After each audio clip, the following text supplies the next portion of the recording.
Hey Susanna, sorry it took me so long to get around to doing this. Just been super busy the last couple of months. Hopefully this will get to you at a time where it's still useful. So I believe it's this one you wanted me to look at, because I think the others have notes and stuff on them already. So let's have a look. Okay. So I think you said you were having problems getting weight in the drop down. So it's weightless. Okay. So let's have a look.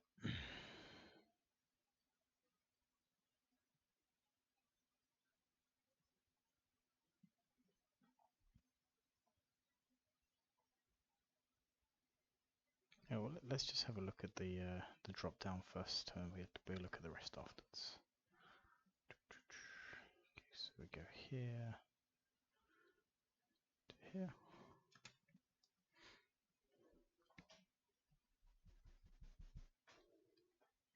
So I know you're not copying the reference, but let's just have a little look at what actually happens.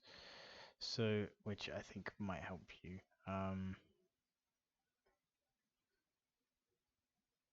So in the reference, there is this kind of feeling of like, if this is the that's a bad color, maybe better.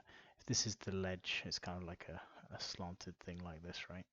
There's a feeling of almost like it comes here and bounces off it to here. Like he feels a bit bouncing ball-like. So here is kind of the compression frame. You got the extension frame, kind of some more extension, and then kind of a compression, and then kind of relax. Um, so I think that helps it look nice in the reference because you get that contrast imposing. Um, but you don't need to do that for sure. I think in yours, the biggest thing in terms of weight is that if you like, I always think if you're animating quadrupeds and you're having some issues, it doesn't feel very weighty or it doesn't feel right. One of the best things you do is just follow the main centers of mass, right? So your head, the chest, the hips, and just look at those. Like you can kind of forget about the legs and animate them afterwards to a certain degree. So let's just follow the hips first. So come in, they kind of go across, and then we kind of lose them behind. So the hips don't look crazy bad or anything. They're just not very, like, they're not doing much for your performance. So I think you could probably, like, you see here, they kind of go up and then they kind of, like I'm talking about as an arc, they kind of go up and then they stay flat across here. So maybe you could make that arc a little bit more of a nice kind of animation arc. You want to keep it realistic, but try and keep it nice and smooth anyway. And then I would do what you can to try and keep the hip up as long as you can.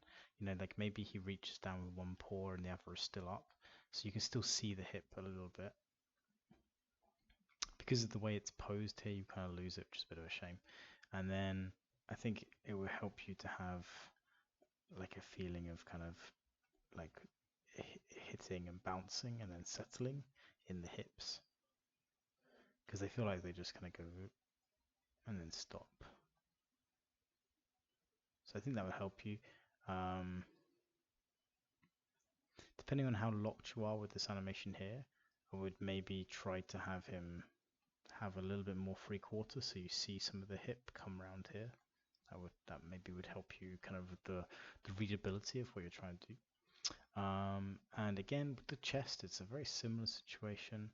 Like I think here you could maybe have a little bit more compression, and then that would sell this up here. But here, I think over one frame, that move is a bit too big. So 48 to 49 seems a little bit large. And then the other thing is you see like your chest drops and then it just hits a wall and stops. Right here kind of goes whoop, and then straight. Now, as I always say, you want to treat everything kind of like a bouncing ball. Basically, everything in like the hips, the chest, the head, it all acts kind of like a bouncing ball, just with different kind of materials and things acting upon it. But so here you kind of want to have, really what you want is the scapula to stay where it is and the chest to go down, and that will get you a feeling of the bouncing ball in the chest, but also it'll give you a feeling of like some shock absorbing in the scapula and the upper arm of the animal, and that will kind of make it feel weighty because you'll get a little bit of bend in here as well.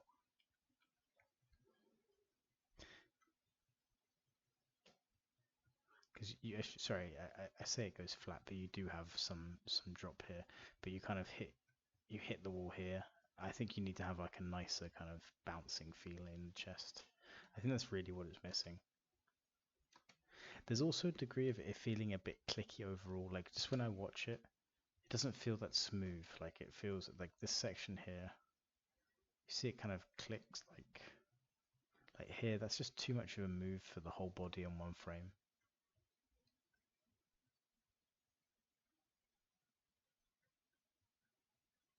Yeah, maybe if you wanted to do that, like if you need to do that much move on one frame, what you do is in frame 48, you have a tiny bit more movement, and therefore it kind of feathers into the amount of motion you want to do on frame 49. Or of course you anticipate. So, you know, the reason in the reference it gets away with doing a big drop like that is partially because the frame rate of the reference is probably not 24 FPS, and so it's probably some frame drops. You see here, there's a frame where nothing happens. That's because it's like a weird frame drop. But also because he has this kind of compression in here, it kind of acts like an anticipation, like you know he's going to spring out of it. Because you don't really have a good place for anticipation, I would try to smooth that out a little bit. But yeah, really here is where you want to have a little bit more compression and then the settle back up. You know, one thing you could do, if you're really struggling with it actually, is if you take your rig, hide all the geometry, so you just have like the controls. I guess you probably have like a chest and a hips and a head control, probably. And then just like, so hide the geometry, you just have the controls left. Actually make a sphere that's pretty much the size of the hips, and make one that's pretty much the size of the chest, and one that's pretty much the size of the head. It's quite good exercise to do that, and kind of animate them just as spheres and kind of ignore the character for a bit. And often it will help you to try and like smooth out arcs, and you'll see issues a bit clearer.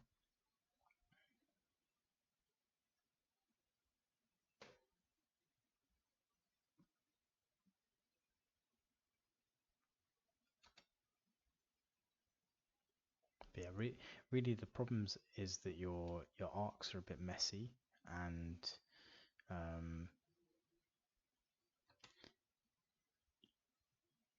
do I explain this? Like I think what you're doing is fine. It just feels like it's the first pass blocking. Like it feels like you've got your initial poses in, but you haven't refined the motion and made it feel like believable, right?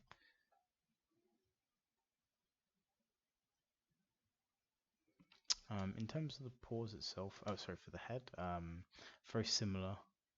Like if we follow the head here, again moves too much on one frame. But like here, there's all this weird like it moves sideways on one frame, which feels a bit unnatural. Like I would track the arc of the tip of the nose. You're gonna see some weird stuff. Also, it feels like it's very connected to the chest. Like I would expect some delay. So like as the chest is going down, that's a terrible drawing. As the chest is moving down, I would kind of expect the head to try to, like, in 3D space, maintain its position. So you know how like a bird can kind of keep its head straight even when you twist the body? Kind of, think of it kind of the same. So as the chest goes down, the head is going to go with it because it's connected, right? But there's going to be a little delay on it. So as the chest kind of gets to here, the head is going to sort of only have moved like this much. And as the chest then gets to here, the head will have kind of caught up a little bit, but it'll be here. So there'll always be a delay. And what you can also do is, so you can have the translation be delayed, but you can have the rotation delayed even more. So like maybe when it gets to this pose, the nose is sort of dragging up here somewhere. And you can apply that kind of in this case, because to me it feels like the head is moving basically like it's perfectly locked to the chest, as if it had kind of like an iron collar and it couldn't move its head. I would expect to have a bit more kind of a drag, so like maybe here the head would sort of still be up here. And then what happens is, as I was saying, bouncing balls, right? So you'll have the chest will do this, and then like 2 or 3 frames later, the head will do basically the same curve, and that's how you get that kind of feeling of like mechanics moving under the surface, and that kind of like the flesh work. Like you have to think of these creatures like it's like a flesh machine, right? So things are happening in a logical order because they're all attached by muscles and flesh and all that stuff, but it doesn't happen at the exact same time.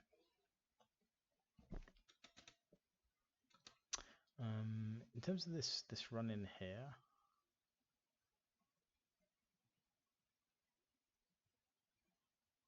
if we look at the reference, so this is basically a trot that the wolf is doing, kind of anyway.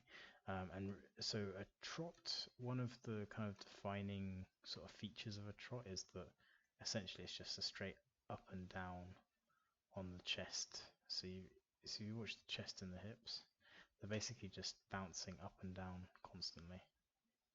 That's kind of what they do in a trot. And when I look at your animation, like if you watch the reference, you see a lot of kind of like this kind of almost bobbling like feel in the chest and hips. And I don't really see that in your animation that much. I see a bit of it in the hips, but I don't really see it in the chest.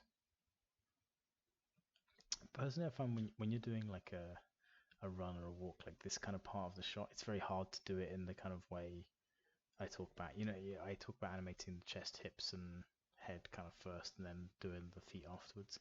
It's kind of hard to do it with a kind of a run, walk, or a trot or something like that, because the feet placement is quite important to making it work. The way I would personally do this, if I had to do this shot, like to recreate this whole thing, I would probably try to animate this as a cycle in a separate shot, and then I would bring it into kind of my master shot, and then get to around here, like animate this, use the cycle I'd made, have it go to kind of here, and then I would blend into some kind of custom animation for the shot, rather than trying to animate it in one moving. It's quite complicated to do that. That'd be my approach to doing the shot, would be to try and do the cycle part separately, because obviously if you say you're doing like a 40 frames bit of a run, that cycle itself is probably only like 13 frames, so you can just work on 13-14 frames really concentrated, and then bring it into the shot and just repeat it a bunch. So that's the power of cycles anyway. Yeah, I feel like your hips and chest need some work on the run. As for the legs and stuff themselves, what you're doing, I know you're saying you haven't really done them yet, so I'm not being hypercritical, but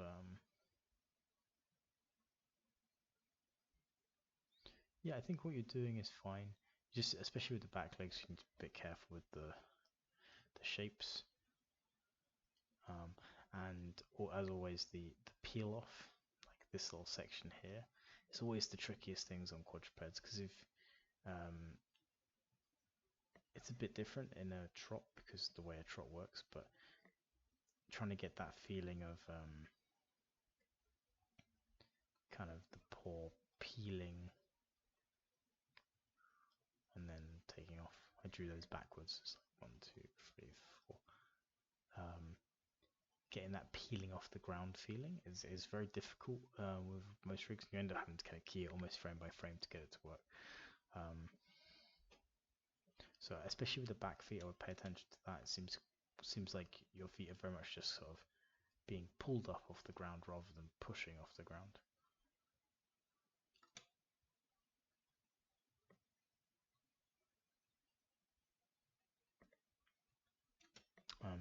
If I was you, I think it would be perfectly valid to really actually just focus on this part of the shot, because I don't know what your requirements for your course are, but if I was looking at this as a if I was just advising you just outside, just generally on like practicing animation, I would say you're probably going to learn more animating from kind of around here somewhere to this bit, and maybe you have a couple steps of a walk at the end, maybe to here. Like the trot is cool and all, but like animating it in the shot like this it's much harder to do than animating it separately. And you'll learn a lot about mechanics and weight and stuff just doing this little section. I know it seems small, but actually it's not exact. It's not like unchallenging to do by any means. But yeah, it's one thing I think you could do, like take from the references, this kind of feeling of like the back legs getting underneath to push off. I think it makes a stronger performance, to be honest. I suspect if you found reference of a dog or something doing more how you're animating it, they would probably kind of pause at the top and sort of analyze where they're going to put their feet. But it's cool. It's looking good. But yeah, it's really just working those main centers of mass. That's the big thing, I have to say. Let me just have a quick glance at this stuff. I think I've